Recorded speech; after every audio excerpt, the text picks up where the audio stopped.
Mimi najua kwa nini mnatushuku. Na nitawaambia kwa nini mtatushuku. Mumesikia viongozi wengi wakiongea vile kina Sifuna wanaongea. Kuna watu pale ndani ya ODM walikuwa wanasema siwezi onekana na Kasongo. Sasa hii yeye ni waziri. Kuna wale walikuwa wanasema kama vile sisi tunasema hatutanunuliwa. Walinunuliwa, walipigwa mnada kama mbuzi tu. So, najua kwa nini hata mimi nikisimama hapa saa hii niwaambie hatutanunuliwa, hamuamini. Kwa sababu Wakenya wamezoea kudanganywa. Wakenya wameona watu wengi ambao walikuwa wanafikiria wanaweza weka matumaini ndani yao, halafu kidogo kidogo wanawageuka. Mimi nataka niwaambie, wacha tungoje.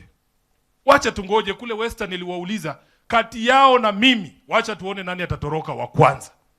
Na nataka nirudie hapa nikiwa Nyeri. Wacha tuone kati yenu na nyinyi na mimi na sisi wanalinda mwananchi nani atatoroka wa kwanza. Mumenyamaza ni kama nyinyi mnajua.